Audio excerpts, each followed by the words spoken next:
ఇవాళ భారతీయ జనతా పార్టీ మీద కేంద్ర ప్రభుత్వం మీద ఏదో నిందలేసి వాళ్ళ పబ్బం కట్టుకోవాలని ఏదో చూస్తున్నారో అది ఏమాత్రం కూడా సమంజసం కాదు. ప్రజలందరూ మీ వైపు చూస్తున్నారు. మీరు మాట్లాడేటటువంటి అబద్ధం మాటలే కానీ, మోసం మాటలే కానీ, ఏమంటారు మాయల మరాఠీ మాటలే కానీ కేసీఆర్ మాట్లాడుతున్న ఇంతకుముందు అది చూసి ఇప్పుడు సేమ్ అట్లనే రేవంత్ రెడ్డి మాట్లాడడానికి నేర్చుకున్నాడు. ప్రజలను ఏదో సామెతలు చెప్పాలి, మాటలు చెప్పాలి, ముచ్చట చెప్పాలి, చప్పట్లు కొట్టించుకోవాలి, బస్ స్టేజ్ దిగిపోవాలి. ఇంకేం పనులు చేయకపోయినా పర్వాలేదు. కేంద్ర ప్రభుత్వం ఇస్తలేదు అనేటటువంటి అబద్ధాల ప్రచారాలు చేసుకుంటూ వాళ్ళు చేయాల్సిన పనిని చెయ్యకుండా, ప్రజలకు ఇచ్చిన మీరు హామీలు నిలబెట్టుకోకుండా,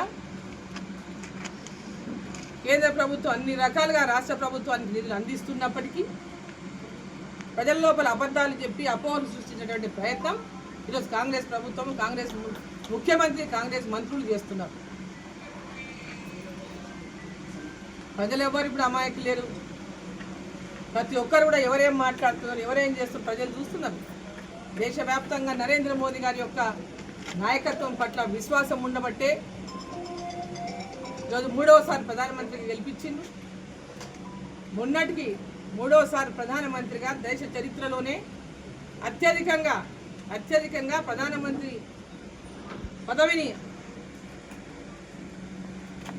అలంకరించినటువంటి 2 ఎకరాలకు మాత్రమే ఇస్తున్నారు. ఇదంతా దగా మోసం కాదా? మేము లంకె బిందెలు ఉన్నాయనుకున్నాం, వీడు వస్తే ఖాళీ బిందెలు ఉన్నాయంటారు ముఖ్యమంత్రి. అప్పుల కోసం ఎక్కడికైనా పోతే చెప్పులు ఎత్తుకపోతున్నారు తప్ప మాకు అప్పులు ఉడతలేవు అంటున్నాడు. మా చెప్పులు ఎత్తుకపోతున్నారు అంటున్నాడు, అప్పులే ఉడతలేవు అంటున్నాడు. ఈరోజు తెలంగాణ రాష్ట్రంలో వీళ్ళు వచ్చినాక ఎంత అప్పు చేసిందో చెప్పాలి.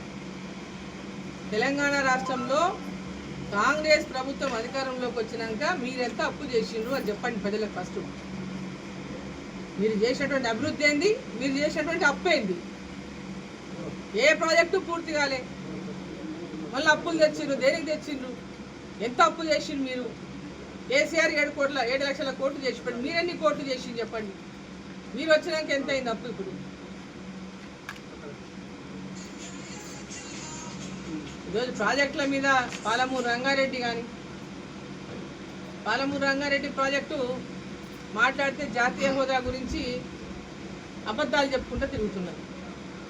అసలు పాలమూరు రంగారెడ్డి ప్రాజెక్టు జూరాలకి వెళ్ళి ఉన్నట్టు అప్రోచ్ తీసి నార్లాపూర్ దగ్గర వేసి అసలు ప్రాజెక్ట్, అసలు ఒరిజినల్ ప్రాజెక్ట్ డిజైన్ కాదు అది.